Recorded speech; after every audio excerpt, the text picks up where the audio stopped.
ॐ भूर्भुवस्वः तत्सवितुर्वरेण्यं भर्गो देवस्य धीमहि धियो यो नः प्रचोदयात्। उस प्राण स्वरूप दुखनाशक सुख स्वरूप श्रेष्ठ तेजस्वी पापनाशक देव स्वरूप परमात्मा को हम अपनी अंतरात्मा में धारण करें। वह परमात्मा हमारी बुद्धि को सतमार्ग की ओर प्रेरित करे। भाइयों बहनों, जय श्री राम, जय गुरुदेव, जय माँ आदिशक्ति। आप सब भाइयों बहनों की साधना से संबंधित जिज्ञासाओं के क्रम में आगे बढ़ते हुए आज प्रथम जिज्ञासा ले रहा हूँ। डीजी साहब ने लिखा है, गुरु और प्रणाम। प्रणाम डीजी साहब, प्रणाम। आज्ञा चक्र पर बैंगनी और नीला रंग दिखना किस बात को इंगित करता है? कृपया मार्गदर्शन करें। डीजी साहब, जब कोई साधक साधना मार्ग पर आगे बढ़ता है और आज्ञा चक्र पर ध्यान एकाग्र करता है तो प्रारंभ में उसे कोई प्रकाश दिखाई नहीं देता। मन इधर उधर भटकता है और आज्ञा चक्र पर सिर्फ काला अंधकार दिखाई देता है, काला प्रकाश दिखाई देता है। यह इस बात का द्योतक है कि व्यक्ति की चेतना में अनंत अंधकार की परतें छाई हुई है। चेतना सुषुप्त हुई पड़ी है, किंतु जैसे जैसे वह अभ्यास करता है तो आज्ञा चक्र में प्रकाश उत्पन्न होने लगता है, ध्यान टिकने लगता है और इसके परिणाम स्वरूप विभिन्न प्रकाशों का वह साक्षात्कार करता है। तो इस यात्रा में प्रारंभ काला अंधकार, काला प्रकाश है और अंतिम पड़ाव है नीला प्रकाश। यदि आपके आज्ञा चक्र पर आपको नीली आभा से युक्त प्रकाश दिखाई दे रहा है तो आप स्पष्ट मान सकते हैं कि भगवान रुद्र का स्वरूप आपके आज्ञा चक्र पर जागृत हो गया है। हाँ, यह प्रकाश जितने स्तर पर अधिक से अधिक विस्तृत होगा, अधिक से अधिक फैलेगा, उतना ही भगवान शिव का विराट स्वरूप आपके अस्तित्व में जागृत होता चला जाएगा और इसके साथ ही आपकी संकल्प शक्ति विशिष्ट रूप से अपने परिणाम देना भी प्रारंभ करेगी। इसलिए नीला प्रकाश अध्यात्म जगत में अत्यंत उत्कृष्ट स्थिति का द्योतक है। इसी प्रकाश से भगवान शिव को प्रतिबिंबित किया जाता है। भगवान शिव नीली आभा से युक्त दिखाए जाते हैं और सहस्रार चक्र में स्थित भगवान विष्णु को भी नीली आभा से युक्त दिखाया जाता है। भगवान कृष्ण का रंग भी नीली आभा से युक्त ही दिखाया जाता है। इसलिए जब कोई साधक पूर्णत्व को प्राप्त करने की ओर आगे बढ़ता है तो उसे नीली आभा से युक्त दिव्य प्रकाश का अंतिम अवस्था में आत्मबोध स्पष्ट रूप से प्राप्त होता है। यही इसका वास्तविक संकेत है। आगे बहन कविता बेहरा जी ने उड़ीसा से लिखा है। सर प्रणाम। प्रणाम बहन, प्रणाम। मेरा एक निवेदन है। मैं 3 साल से साधना कर रही हूँ, लेकिन पहले जितनी श्रद्धा थी अब क्यों कमी महसूस हो रही है? बहन, आपने लिखा कि पहले जितनी श्रद्धा थी अब कमी क्यों महसूस हो रही है और आप 3 साल से साधना कर रही है। इसका अर्थ स्पष्ट रूप से दिखाई यही दे रहा है कि आपकी साधना की विधि बिल्कुल त्रुटिपूर्ण है। 3 साल के अंदर तो आपकी श्रद्धा आकाश में होनी चाहिए थी। और हाँ, यदि आप 3 महीने मेरे द्वारा बताई गई विधि से साधना कर लेती है तो आपकी साधना 7वें आसमान पर, आपकी श्रद्धा 7वें आसमान पर चली जाएगी, क्योंकि आप 3 महीने के अंदर स्पष्ट रूप से यह महसूस करेंगी कि मेरे शरीर के अंदर ये अद्भुत क्या होने लगा है।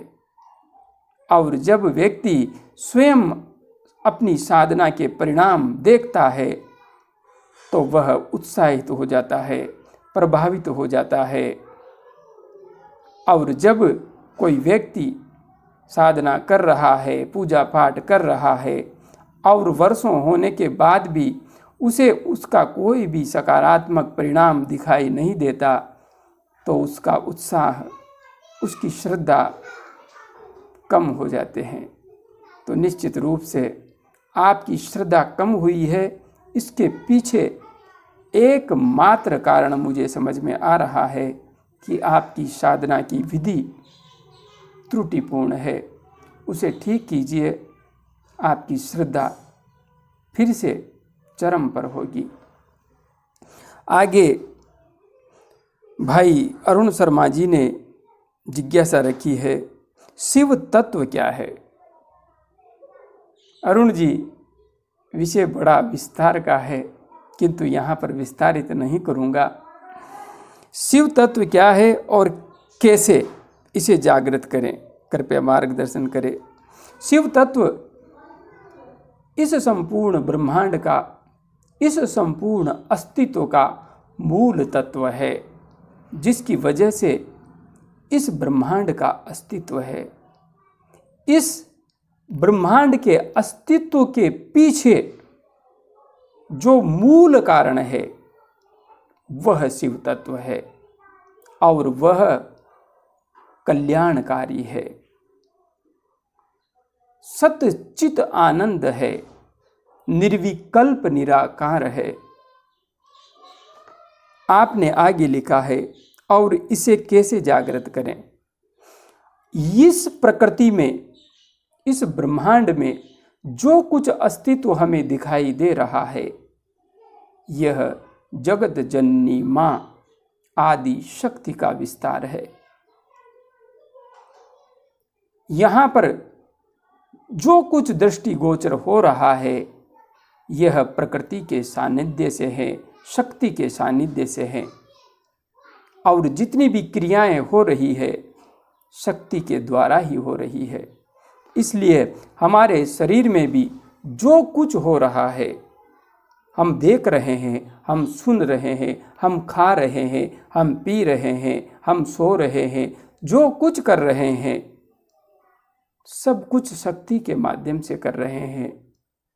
और यह शक्ति ही इस सृष्टि का मूल क्रियात्मक स्वरूप है।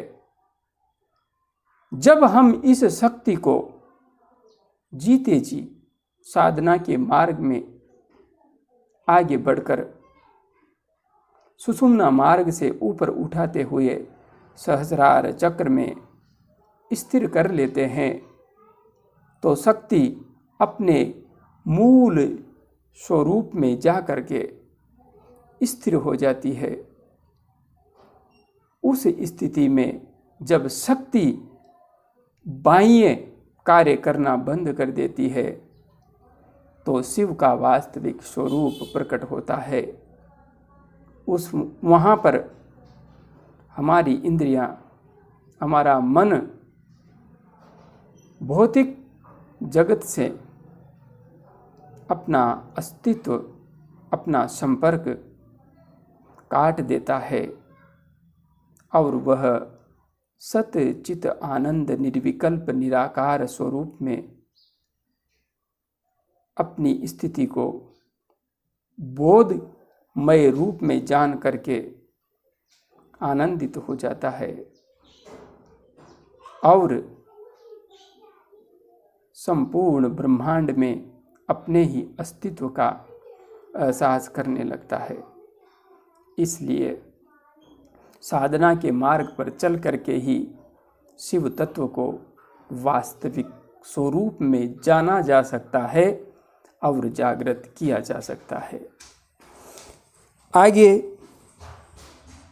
मुकेश अग्रावत जी ने जिज्ञासा प्रकट की है, लिखा है, प्रणाम गुरुजी, प्रणाम मुकेश जी, प्रणाम। मैं 6 महीने से ध्यान कर रहा हूँ। अनुलोम विलोम अंतः कुंभक बाह्य कुंभक के साथ 15 मिनट करता हूँ और 15 मिनट भ्रामरी प्राणायाम करता हूँ। रात को 11 बजे से अभ्यास करता हूँ। क्या ये ध्यान प्राणायाम समय सब बात सही है? मेरे राइट साइड के पैर की जंघा के मूल में दर्द रहता है, गुरुजी मार्गदर्शन करें। ध्यान में कभी कभी झटके लगते हैं। मुकेश अग्रावत जी, आपने यहाँ पर लिखा है आप 6 महीने से ध्यान कर रहे हैं, अनुलोम विलोम प्राणायाम कर रहे हैं कुंभक के साथ में, और 15-15 मिनट का भ्रामरी और अनुलोम विलोम का समय है, रात को 11 बजे कर रहे हैं। मेरे हिसाब से तो यह समय बिल्कुल गलत है। रात के समय 11 बजे आप प्राणायाम कर रहे हैं। पता नहीं आप खाना खा के प्राणायाम करते हैं या भूखे पेट करते हैं, यह भी स्पष्ट नहीं है, किंतु मेरे अनुभव से यह समय प्राणायाम करने के लिए कहीं से भी उत्तम नहीं है। यह समय तांत्रिक साधनाओं के लिए होता है। तांत्रिक लोग रात्रि के समय ऐसी साधनाएं करते हैं, किंतु मेरे अनुभव में जो समय आपने दिया है वह बिल्कुल भी सही नहीं है। आप सुबह शाम सूर्योदय से पूर्व और सूर्योदय के बाद तक साधना करें, आपको सर्वोत्तम परिणाम मिलेगा। सुबह के समय यदि ब्रह्म मुहूर्त में बैठ सके साधना में तो सर्वोत्तम है।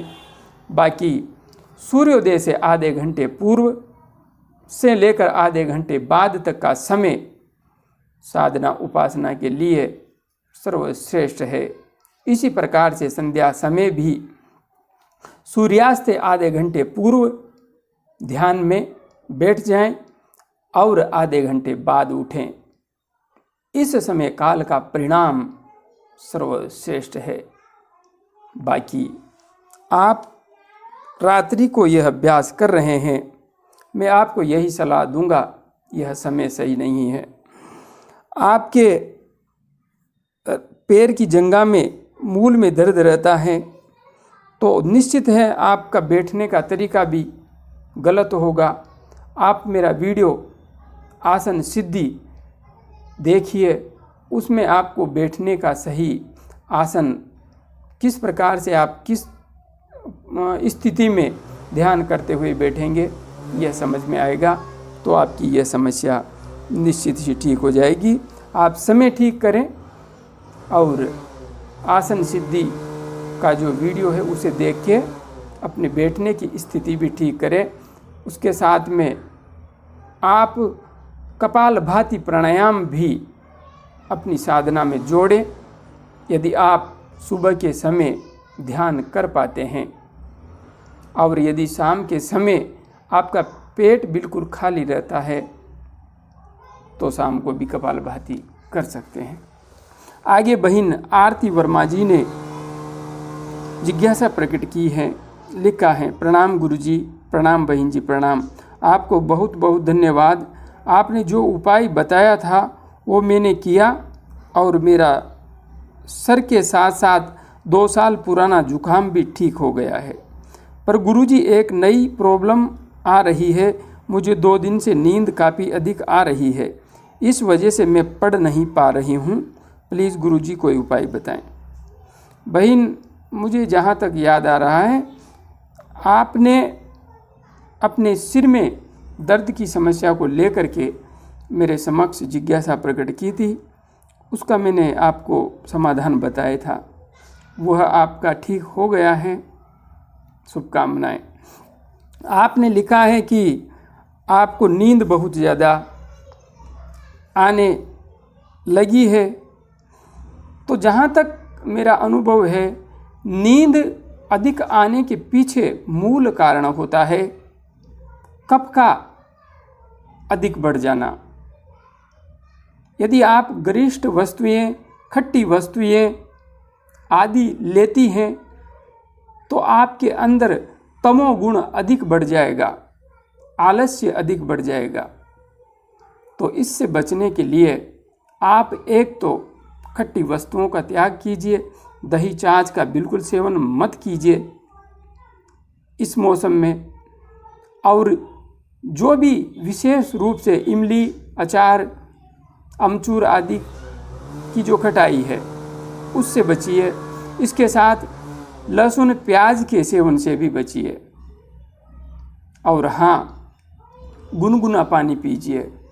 इससे आपका शरीर एक्टिव रहेगा, तरोताज़ा रहेगा।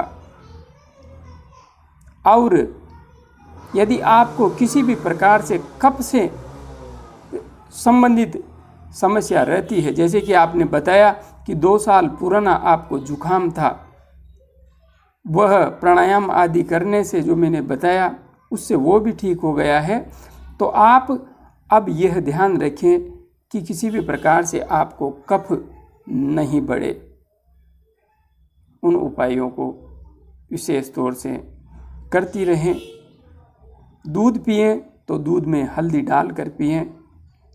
इस तरीके से यदि आप अपनी साधना को जारी रखेंगी तो निश्चित रूप से आपको जो अधिक नींद आने लगी है, मेरे हिसाब से उसमें लाभ होना चाहिए।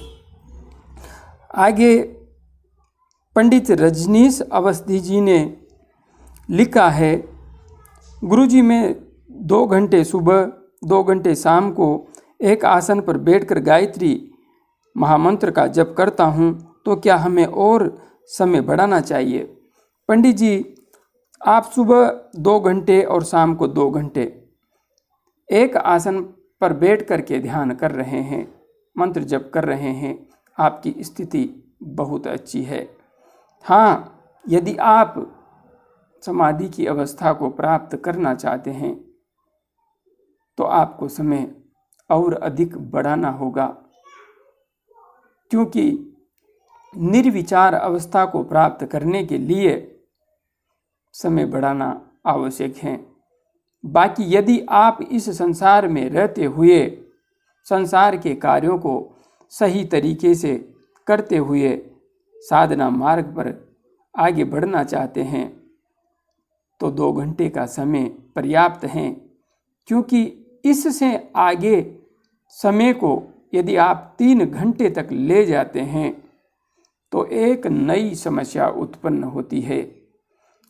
साधक के अंदर इस संसार से विरक्ति का भाव अत्यंत प्रबलता से जागृत हो जाता है। उसे इस संसार के रिश्ते नाते बोझ जैसे लगने लगते हैं। इसलिए यह खतरा आगे बढ़ने पर साधक को निश्चित रूप से अनुभव होता है। इसलिए यदि आप गृहस्थी की जिम्मेदारी को निभाते हुए इस मार्ग पर आगे बढ़ना चाहते हैं तो 2.5 घंटे तक आप समय बढ़ाइए। 2.5 घंटे से अधिक अभी फिलहाल नहीं बढ़ाएं। जब परिस्थिति कुछ अलग होगी बाद में तो आप 2.5 घंटे से ऊपर जा सकते हैं। 2 से आप 2.5 घंटे तक ले जा सकते हैं, कोई समस्या नहीं है। तो आज के लिए इतना ही। आप सब भाइयों बहनों को प्रणाम। जय गुरुदेव, जय माँ आदि शक्ति।